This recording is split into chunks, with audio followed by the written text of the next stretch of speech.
I want you to meet my dear friend, Connor Long, Self-Advocate of the Year.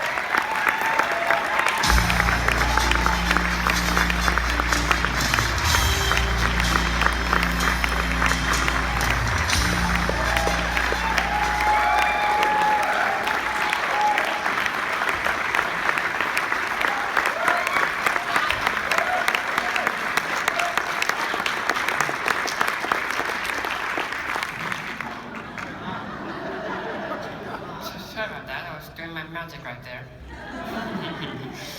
Well, thank you, Mary Jo and Wilfred, for that very nice introduction. You are two great friends and examples of the awesome catalysts we have in Colorado's 13 sectors of the Arc. Let's give them a hand, shall we?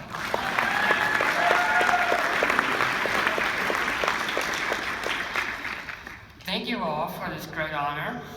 I am humbled to be in the company of this evening's other awardees, and even more to follow in the steps of last year's advocacy recipient, Adonis Reddick.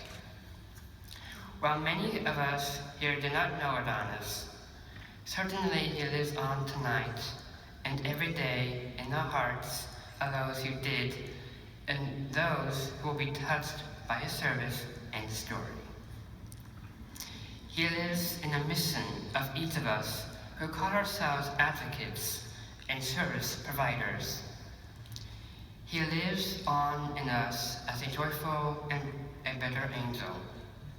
Adonis did his job, and we must continue to do ours as best we can, while we can, for our time to do so is simply unpredictable.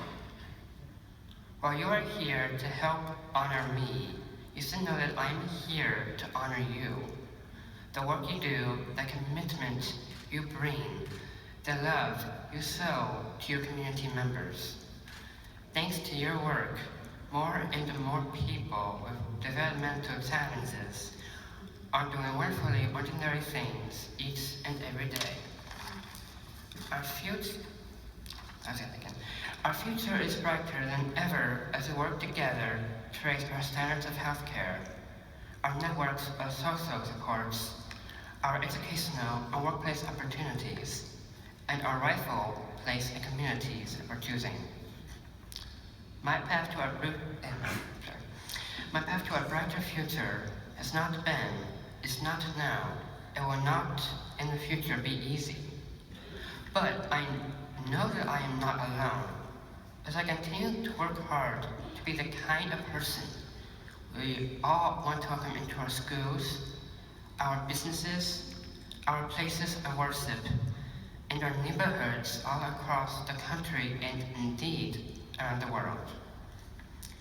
I am here not as a single winner of an award, but as a representative for many millions in the US and around the world. I appreciate this recognition of what my supportive family and friends and I do to advocate for others. We try to live in the spirit of John Wesley, who said, "Do all the good you can, by all the means you can, in all the ways you can, in all the places you can, and all the times you can, to all the people you can, as long as ever you can."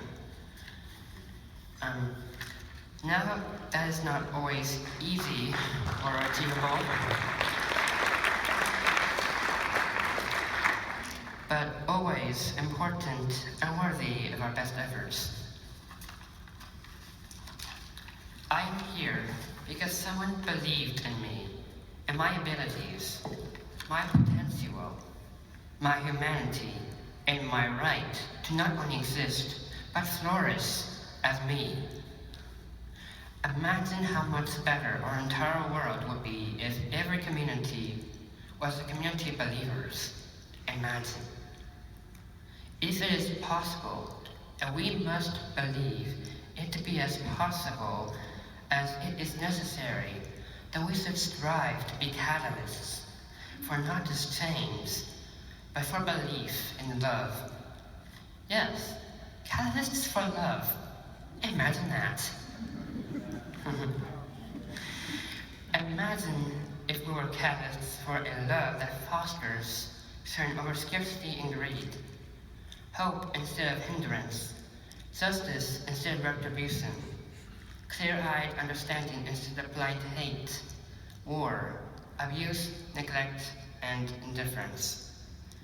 Imagine that we do more and do it better because we have love in our hearts, warmth in our embraces, compassion in our words, kindness in our eyes, and smiles on our faces.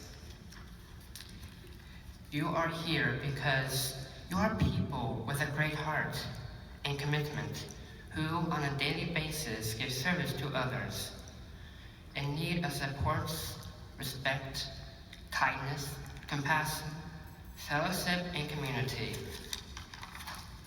You are great catalysts because even without a cape, sword, or shield, you wield a hero's heart, a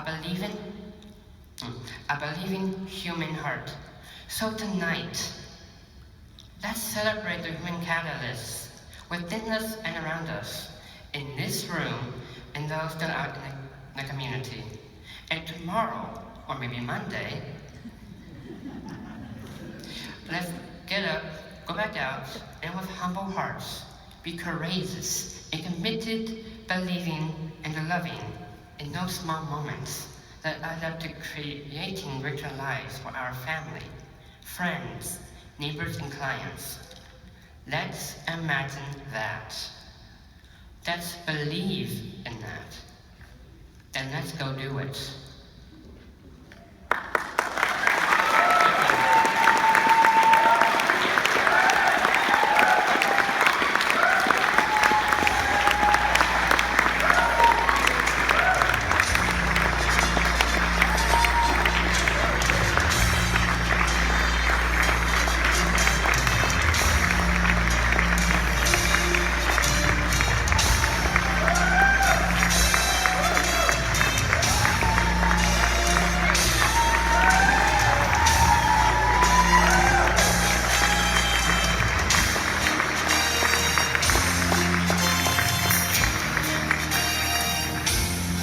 Thank you everyone for joining us this evening.